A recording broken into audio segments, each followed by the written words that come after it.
through my family connections as well as the school I grew up in, and I enjoyed it. Right. Um, uh, Yes. when did your band first come together? The band that you're using on your album, the group of musicians. Like, how Oh, did you select all the people right, who right. you're playing with? After a whole year of thought, um, I stopped to think about what kind of an album I wanted the next album to be. Uh, I thought of a tune of Sonic Youth, and one of the horn players that I use on it, Charles Campo. He's a big Sonic Youth fan, and he brought down a tape which had about 5 or 6 pieces on it, and I was really thinking about doing maybe 2 different pieces on it, as well as my own original work, which was first entitled pieces, which was first entitled 1, 2, and 3. I renamed it, and I called it the Senzar Suite. And in the course of time, in that year, I was really thinking about the musicians I wanted on it. I already had a working quintet, and very, very excellent musicians. And I knew that these people would have to be augmented to do the other pieces that I wanted to include on the record. Mark Hennon, who does the piece Pure Imagination, we did a record together called Brighter Lights. That was my second independent record. And I knew that I had to bring in some different people, some fresh people, some new people. Some people that weren't really thought of to be technical giants of their instruments, as well as people who were not necessarily known, and so because of that there would be a major clash between the two kinds of music I was trying to put together. Because I really didn't want the personality self to overshadow the music that was going to be done. I wanted both of those to work together. And luckily enough, I was doing a concert, and I ran into 2 of the guitarists. The third person was a person who put out another album of mine called The Great Sunset, which was a Texaco Jazz Festival live date, and that's an excellent album, I also believe. And lastly, I added a singer, and I was thinking of a lot of different singers, and I came across this one just by being exposed to her through the jazz festival. And it's a good thing because it gives me a way to connect with a lot of people I normally don't ever see. I get a chance to hear their music, I get a chance to talk with them, they talk with me, and through that experience, those 10 musicians came together, as well as Sasha, who had been working with the Knitting Factory for a long time in the studio.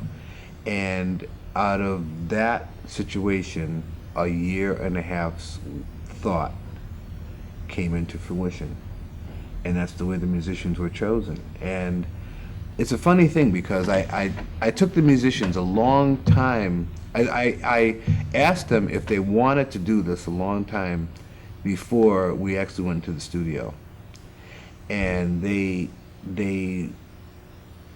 gave me their positive input probably 7 months before it was even happening. And I put it in the back of my mind, and I kept it there. And 7 months later, I called them up. Because I knew I was working on this idea. I just didn't know what I wanted it to include. And out of that, and also out of my own travels, came the title, The Distance Between Us. That distance being my relationship to the other musicians, my relationship to my good friend back there, my relationship to all those that I feel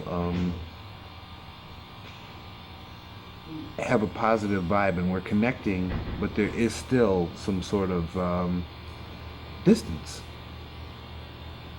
Distance that includes many, many things: race, gender, um, types of music, types of instruments, different kinds of groups.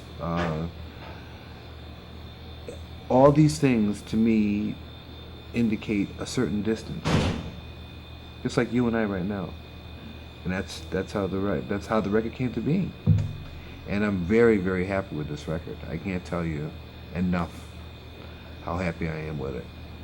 And out of it has come a core group, which is myself, Sabir Gisberg, and Mark Hennon. That's the core, I think, that can work together to go and promote the album and play more music. Because as you know, for myself, to play with 10 people is kind of difficult on a steady basis. So I had to bring it down to something that would work for me. And that's generally what this album is about. There are 3 sets of liner notes. One of them is a fellow from Wesleyan University. Another one is a person who is a ardent fan of the music, who's probably here in the Knitting Factory every night or every other night, and myself. And my son did the cover. My friend Linda Cohen did the photography, and it just turned out to be the kind of a package that I'm really proud of, and I'm really happy that it's on the right label, because it's definitely cutting edge stuff, and that's, I think, what we stand for here. You were talking about distance. Yes. The idea of distance. Yes. I mean, I felt also on the record, there's a lot of space. Like, I feel a lot of space in the music, you know, and as you said, from ensemble to ensemble that plays on each track. Uh-huh. I mean, would you say that that's what you're trying to communicate in your music is space? Actually, I'm trying to deal with a concept that I'm actually trying to deal with the concept of not only love, but the concept of communication, be it far or near, and how we feel that communication. That's really what I'm thinking about, as far as the concept of the album. I don't think that it deals directly with musical ideas. I think it deals with trying to acknowledge that this space is, what we do with it is of our own work. Conceptually speaking, I wasn't thinking musically. Conceptually speaking, I was thinking in terms of philosophically. Because I think going to some of the places I've visited and some of the people I've been with and some of the things I've been reading and studying have really always made me realize that there is a space between people. Not a void, but a space. And that space sometimes is filled with either love for human beings, or it's filled with animosity. Very simple. So basically what I was trying to do was trying to enable all of these people that were working together to fill that space with something that was meaningful from their hearts onto a disc. Not necessarily from their musical levels of being able to play their instruments or anything like that, because I was really thinking of how it would all make one whole, and how, in my asking those people to contribute to this album, they all contributed generously, and they all contributed and made what the record was about more than I could have ever thought it was going to be. And so philosophically speaking, I can say that I think that it actually approached what its meaning, what its intent was, which was to actually point a way toward indicating what this space between individuals can house. Which to me is, it's about love, basically, but not sentimentality, not that kind of thing. Just about love amongst people and how they actually can communicate in whichever realm they are in. And that's basically what the record is about. Um, there's a lot of other things I think that are that it could reveal to a person as he gets into it. I see that you've gotten a lot out of it. I'm really glad. I'm really glad you listened to it. You know, and whatever a person gets out of it, I think that sometimes they bring something to the table too. Um, but to make a long story short, to keep it as simple as possible, I think, as I told Sasha the first time that we were actually in the mixing room, I told her that that's what it was about, and I think that it still is true today. Um, it takes a lot. It takes a lot of different kinds of talents to express emotion or to express a truth. And at this point, I think that words, the visual, the auditory have all contributed just to make a statement. And I think it's one of my best ones, to be honest with you. Do you have any favorite tracks on the CD? Favorite tracks? No, of course not. I don't have any favorite tracks because each time I listen to it, I've tried to listen in terms of the whole record. So I don't. I can really say that I haven't discriminated between what is track 2 and what's track 3. Who played well? Who was. Yeah, I can't where I was at. What I was doing. No, it's always hit me as a whole. It's always hit me as a whole each time that I listened, and I got to say that that's why I'm really happy. That's why I'm really happy because I get the same effect each time. I get the same effect on myself, which I find pretty odd. I mean, because I really don't like to listen to myself that much. I really don't. I'm not one of those people who likes to, continuously listen to what he's done already. I'm really already trying to figure out how to let people know that the record exists and open up their ears to it. But I still do have another focal point in terms of what I'm trying to do right now, and that's kind of what I'm concentrating on. I think a lot of people who see this website, Yes. it's going to be people who might not be familiar with your work. Yes. Or might not know you have a new record out on Yes. Factory. Uh-huh. I mean, what would you say to those people, who are logging on and seeing, oh, William Hooker, he looks like a cool guy, Well, I'm going to perform. I've presented 2 different ideas. The first idea is a double trio, and the second idea is a duo. Hopefully, people will get a chance to see both experiences, and hopefully, both experiences will have the opportunity to be presented in the festival.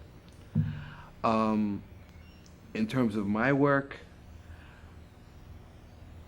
I'm just trying to give both aspects of it so people can catch me in both scenarios. They can tune into the Knitting Factory website itself. I have my own website, which is about 6 rooms in it. There's art, there's poetry, there's photography, there's interviews, there's all those kinds of things. And if they have that capability, they can tune into it. The only thing I could tell them about the record that's out right now is that when I listened to it, the first thing that I thought of was this is like getting stoned without using drugs. Maybe they can understand what that means. Secondly, I want people to understand that I'm the kind of a person that wants to have people accept what I do, but if they don't accept it, be they black, white, yellow, or green, it doesn't matter to me. I hope they do. But if they don't, that's okay too. Because I'm at the point now that I want to be free to give what I'm about. And I want them to be free and open enough to be able to accept what it's about. And I'm just open to any questions, and I'm open to any ways of getting this music out worldwide that I possibly can do. And what else can I tell them?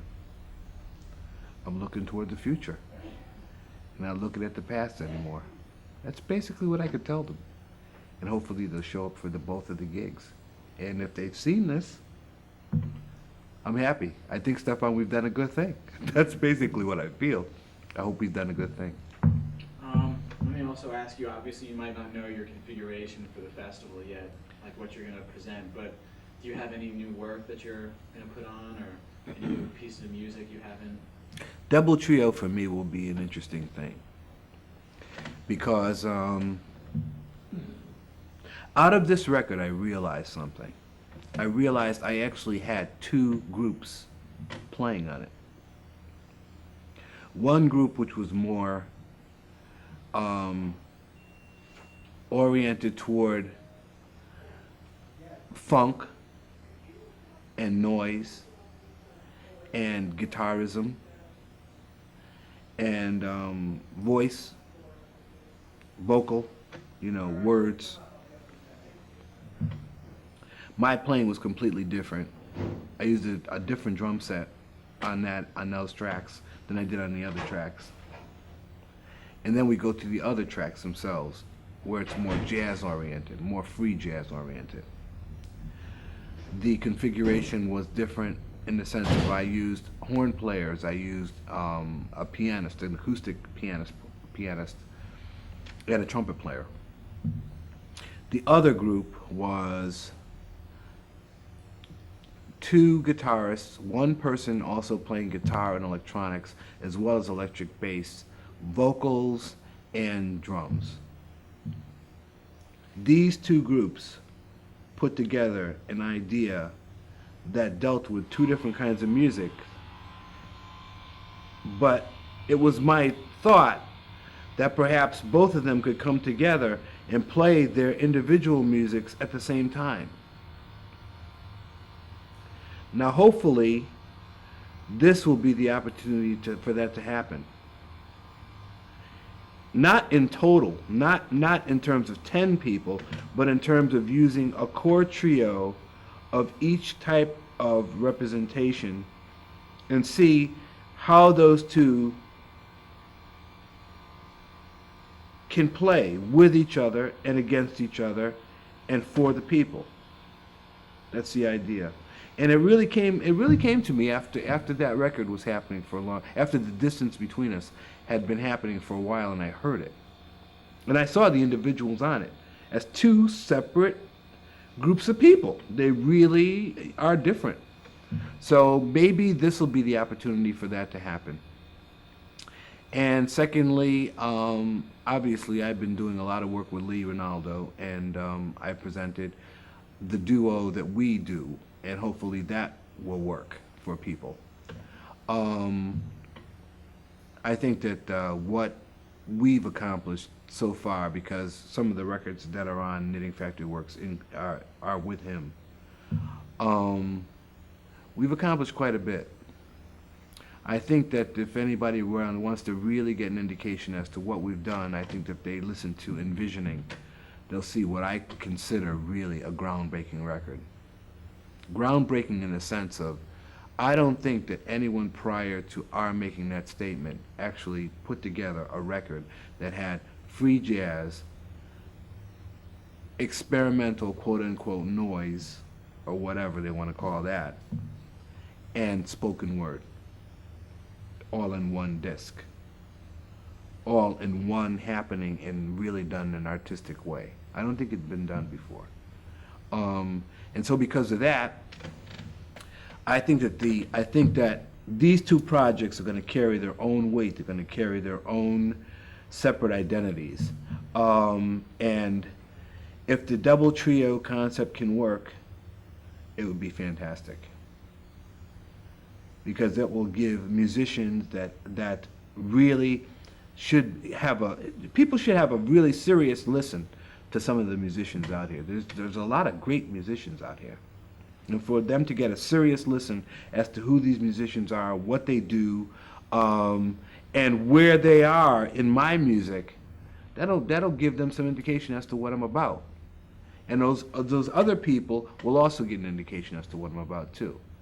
And I think this is the festival to do it in. I'll put it that way. This festival is the one to do it in because these people are open to a lot of different things. And I think that I'm ready to present a lot of different things. So on that note, I mean, you basically already said it, but about the Knitting Factory, specifically. Yeah. I mean, I was going to ask you, really like what makes this festival so special? Oh, for me?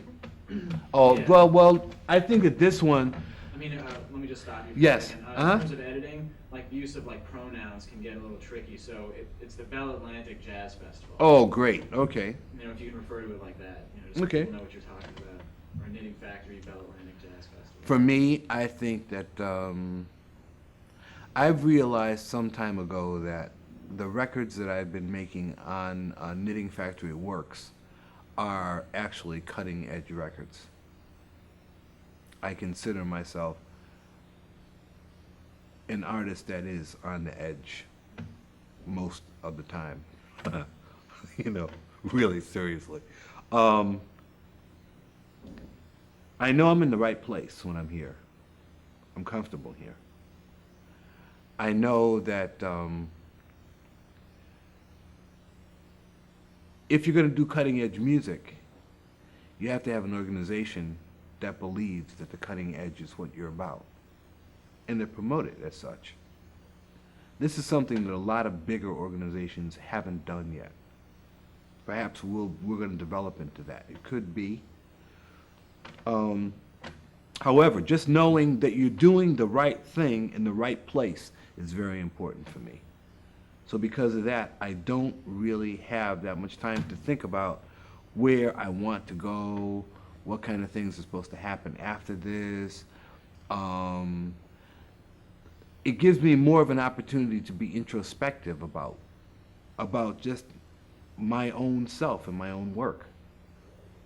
Because once you've found a place that you're open to be yourself, then you've really accomplished a lot. This festival has enabled me to do some of the major things I've really been thinking about doing for quite a while, and to introduce a lot of different musicians.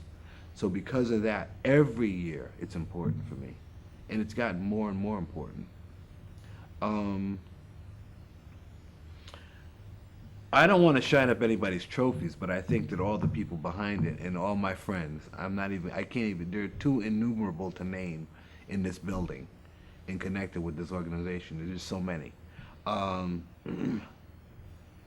They believe in what they're doing. It's simple as that.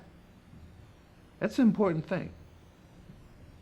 It's an important thing to believe in what you're doing. I mean, to actually, and be proud of what you're doing. And I can't say any more than that, other than the fact that I want to be the kind of an artist that these people are proud to present.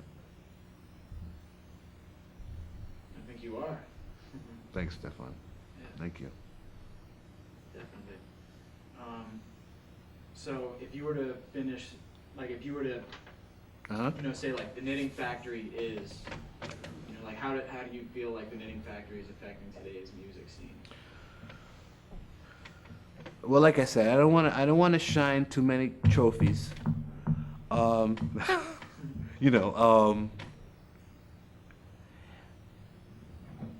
and not to be corny about things, but I think that I think that Michael had a vision. Michael had a vision. Michael Dorf. He had a vision a long time ago, and he stuck to it. Whatever that vision is, it has grown to become the Knitting Factory, and I think that that's an important thing. I think it's important that if you have a vision, to stick to it and actually believe in it to the point of actually building the kinds of things that you want to have work for yourself. And thus far, it's actually a fact that the Knitting Factory probably is the premier organization for dissemination of all kinds of music. And I can see nothing other than growth with the kind of principles that has been fostered and the kind of people that come in and out the doors. I can't see anything other than growth. Because all these people that come in and out the doors, they're all going out with a message. So a lot of times I go to a place and I'll know that people have already heard about this place, which is kind of mind-blowing. It's a good thing, it's a good thing because they know that it stands for experimentalism. They know it stands for a certain excellence. They know it stands for a certain ability to see forwardness and growth. It stands for a melding of old and new, old and young rather, but not necessarily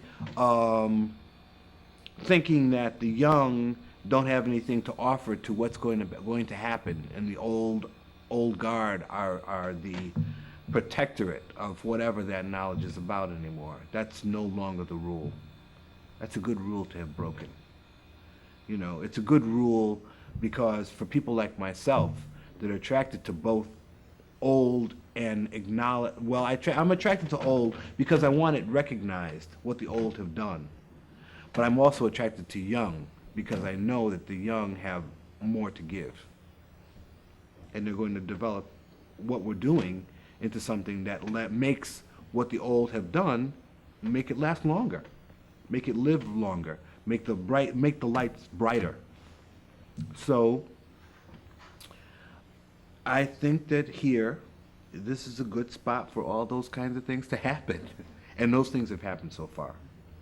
And it's kind of difficult to dispute the many, many things that have happened so far. But in terms of my own life, I'll just tell you that I'm feeling great about doing what I have to do, about doing what I want to do. That's the important thing. I'm doing this because I want to do it. I'm putting these two situations together because I want to do them. It's not that I have to do them because of commercial enterprise or because I have to appease some sort of something out there that says you have to do it this way. And those aren't questions for me anymore. And those aren't questions for me anymore because of a place like this. People like yourself. And you're an important person. You're a very important person. I mean, I can't make it any clearer than that. And all the other people around here are the same way. Another question, just sort of wrap things Yes. up.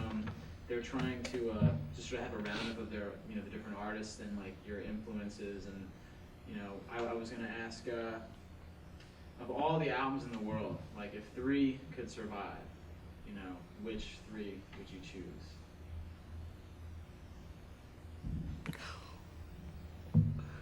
That is a crazy question.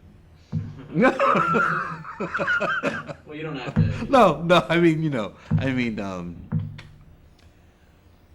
3 albums that have inspired you. Yeah.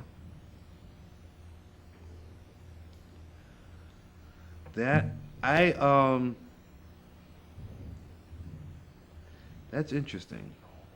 I've got to say that probably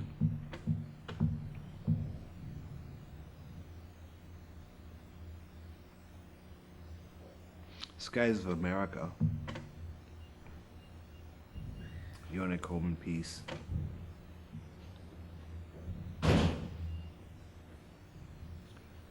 Journey in Satchidananda, perhaps, the Alice Coltrane piece. And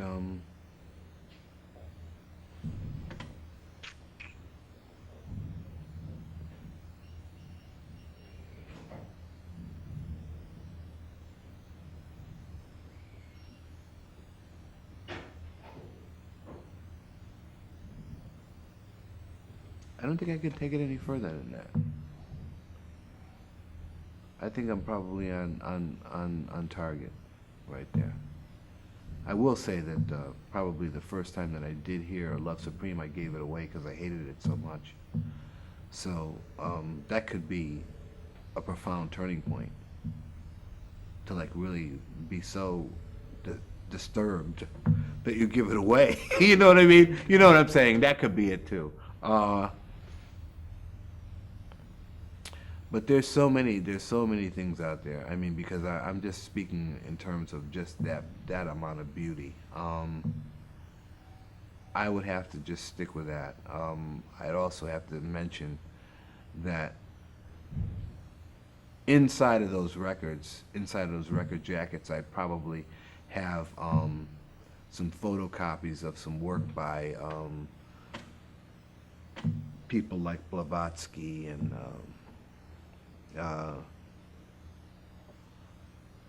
Sun Ra.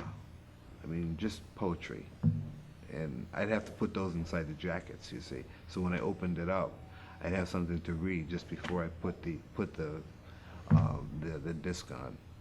Because for me, it's not just through here. You know, it's just an all-consuming. I'm just trying to fill my space. You know, I'm trying to fill that distance. And it takes so many different ways to do that, you know.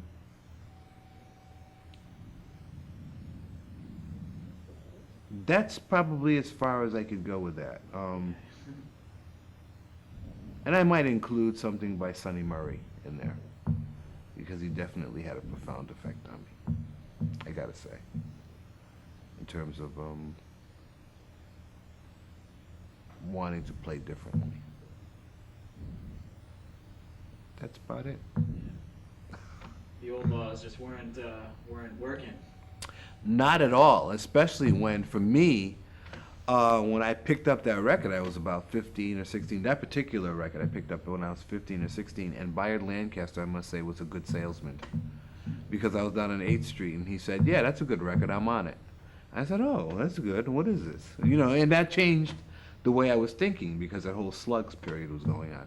But then when you hear other things, you know, when you hear and meet people, you realize that these people they're more than we think they are. Like Alice Coltrane, she's much more than we think she is. She's not only a musician, she's a teacher, and she has surrounded herself with some heavy intelligence, you know, people that could just take the energy out of you. And then there's other people that look at things much differently. And then when you hear the music, as I did in Berkeley, when Ornette Coleman performed Skies of America with his son on drums, and I was very moved by it. Those are the reasons why I speak of those three specifically. That's basically what I'm thinking. I mean, I was going to ask if there are any other artists you look towards for inspiration, but I can gather there are many. There are tons. And many of them aren't even artists. They're just beings. You know, they're just beings. And if anybody could get a clue as to what I mean by that, I don't only look at the visible for inspiration and depth. I look at the invisible. They're both just as important. So